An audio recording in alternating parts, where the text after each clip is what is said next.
বাবর এত প্রিয় হলে পিতৃ পরিচয় বদল করুক হুমায়ুন। বাংলায় বাবরি নয় গার্দি মসজিদ হোক, সাহায্য করবে হিন্দু মহাসভা। অযোধ্যায় রাম মন্দির স্থাপিত হলেও বাবরি মসজিদ বিতর্ক এখনও পিছু ছাড়েনি। সম্প্রতি ভারতপুরের বিধায়ক হুমায়ুন কবির বলেছেন, মুর্শিদাবাদের 70% মুসলমান, তাই সেখানেই হোক বাবরি মসজিদ। এতে তীব্র প্রতিক্রিয়া দিয়ে হুমায়ুনকে পিতৃ পরিচয় বদল করার পরামর্শ দিলেন অখিল ভারত হিন্দু মহাসভার রাজ্য সভাপতি ডক্টর চন্দ্রচূড় গোস্বামী। ওনার বক্তব্য, এই মুহূর্তে যখন ভারত বাংলাদেশ বিষয়ে পরিবেশ যথেষ্ট উত্তপ্ত রয়েছে, ঠিক তখনই মূলত প্রচারের আলোয় আসার জন্য পাগলের প্রলাপ বকছেন হুমায়ুন। অর্বাচীনের মতো কথা বলার জন্য তৃণমূল সুপ্রিমো মমতা বন্দ্যোপাধ্যায়ের কাছে মাঝে মধ্যেই বকাঝকা খান হুমায়ুন। তারপরেও স্বভাবের পরিবর্তন লক্ষ্য করা যাচ্ছে না। অখিল ভারত হিন্দু মহাসভা রাম মন্দির মামলার অন্যতম প্রধান পিটিশনার এবং মন্দির পুনঃপ্রতিষ্ঠার আন্দোলনের মূল স্থপতি। রাম মন্দিরকে ক্ষতিগ্রস্ত করেছিল যে বাবর, সেই জাহিরউদ্দিন মোহাম্মদ বাবরের নামে মসজিদ বাংলায় যে করতে চাইবে তার বিরুদ্ধে আওয়াজ তুলবে হিন্দু মহাসভা। চন্দ্রচূড় বাবুর বক্তব্য, মানুষের মধ্যে ভালো খারাপ সব ধরনের মানুষ থাকে, কিন্তু ভারতবর্ষের দুর্ভাগ্য, এদেশের বামপন্থী ইতিহাসবিদরা যারা প্রকৃত জাতীয়তাবাদী মুসলমান শাসক বা ব্যক্তিত্ব ছিলেন, উদ্দেশ্য প্রণোদিতভাবেই তাদের ইতিহাসকে গোপন করেছে। কিন্তু যারা জিহাদি সন্ত্রাসী ছিল, একাধিক কুকর্ম থাকা সত্ত্বেও তাদেরকে হিরো হিসেবে উপস্থাপিত করা হয়েছে। তিনি আরো কি বলছেন আমরা শুনে নেব। নমস্কার, আমি ডক্টর চন্দ্রচূড় গোস্বামী, অখিল ভারত হিন্দু মহাসভার রাজ্য সভাপতি। আমরা সবাই খুব আনন্দিত যে আজকে অযোধ্যায় আমাদের সনাতনীদের যে সেন্টিমেন্ট, আমাদের শৌর্যের প্রতীক, সেই রাম মন্দির পুনঃ প্রতিষ্ঠিত হয়েছে। এবং অখিল Bharat Hindu Mahasabha is one of the important petitioner এই রাম মন্দির কেসের মধ্যে কিন্তু ছিল।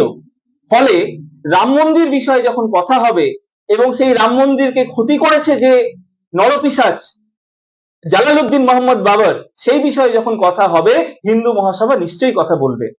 আজকে এটা আমাদের কাছে খুব লজ্জার যে এই পশ্চিমবঙ্গের মাটির জনৈক জনপ্রতিনিধি হুমায়ুন, তিনি বলছেন যে পশ্চিমবঙ্গের মাটিতে বাবরি মসজিদ করতে হবে। হুমায়ুন বাবু, বাবরের প্রতি যদি আপনার এত আকর্ষণ থাকে, তাহলে পারলে নিজের বাবার নামটা এপিডেভিট করে জালালউদ্দিন মোহাম্মদ বাবর করে নিন। এবং তারপর আপনি বলছেন আপনার বয়স বাড়ছে, ভিসা পাসপোর্ট করে ওই বাবর যে মাটিতে জন্মেছে সেখানে চলে যান এবং গিয়ে কিছুদিন সেখান থেকে ঘুরে আসুন। কত ধানে কত চাল, কিরম ট্রিটমেন্ট তাদের কাছে আপনি পাচ্ছেন, সেটা যাচাই করে আসুন। এই ব্যক্তি তার দলনেত্রীর কাছে অর্বাচীনের মতো কথা বলার জন্য মাঝে সাঝেই বকাঝকা খান। ইনি তৃণমূলে ছিলেন, বিজেপিতে এসছেন, নির্বাচনে লোকসভায় অংশগ্রহণ করেছেন, হেরে গেছেন, তৃণমূলে গেছেন, বারংবার দল পরিবর্তন করেন, তাতে আমাদের কোনো সমস্যা নেই। কিন্তু আপনি যখন ন্যারেটিভ স্থাপন করতে চাইছেন যে এখানকার মুসলমানরা তারা বাবরপন্থী, তারা অরঙ্গজেব পন্থী, তারা ইলতুৎমিশের পক্ষে, এই ধরনের অপকর্মকে আমরা হিন্দু মহাসভা সমর্থন করি না, আমরা ধিক্কার জানাচ্ছি। মানুষের মধ্যে যেমন ভালো খারাপ রয়েছে, সেই রকম মুসলমান হিন্দু সবার মধ্যেই রয়েছে। আপনাদের মতো মানুষরা মুসলমান ধর্মাবলম্বী মানুষদেরকে দিকভ্রষ্ট করছেন। আমাদের প্রশ্ন, যে বাবর আজকে আমাদের রাম মন্দিরকে ক্ষতিগ্রস্ত করেছে, সে আপনাদের হিরো? যে অরঙ্গজেব সারা ভারতবর্ষে ধর্মান্ধতা ছড়িয়েছে, সে আপনাদের হিরো? আহমদ শাহ আবদালী ভারতবর্ষে আক্রমণ করছে, সে আপনাদের হিরো? নাকি আহমদ শাহ আবদালী যখন ভারতবর্ষ আক্রমণ করছিল, তখন মারাঠাদের পক্ষে কামানদার, প্রধান সেনাপতি কামানদার ছিলেন ইব্রাহিম খাঁ গার্দি। তিনি এই মাতৃভূমিকে রক্ষা করার জন্য নিজের প্রাণ বিসর্জন করেছেন। তিনি যুদ্ধ করেছেন ওই আরেকটি পাঠান আহমদ শাহ আবদালীর পক্ষে, তার কারণ তিনি ধর্মের আগে স্থান দিয়েছেন এই মাতৃভূমিকে। তাহলে হিরো কে?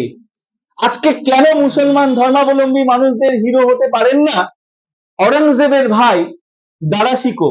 তিনি পণ্ডিত মানুষ ছিলেন, তিনি একাধিক ভাষায় রামায়ণ মহাভারত সমস্ত কিছুকে, গীতা বাইবেলকে ট্রান্সলেট করার ক্ষমতা রেখেছেন।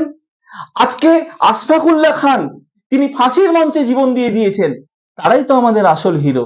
কাজেই একটি অংশের মুসলমান সম্প্রদায়কে আপনারা এইভাবে যদি বিপদগামী করতে চান, এই ভারতের মাটি, এই পশ্চিমবঙ্গের মাটি কিন্তু আপনাদেরকে সমর্থন করবে না। আগামী দিনে নির্বাচনে দাঁড়ালে আপনি যদি এই বিভেদকামী মানসিকতা নিয়ে দাঁড়ান, আপনি যে রাজনৈতিক দলের হয়ে দাঁড়াবেন, আপনি ভোটে হারবেন, লিখে রাখতে পারেন। আবারও আপনাকে বলছি,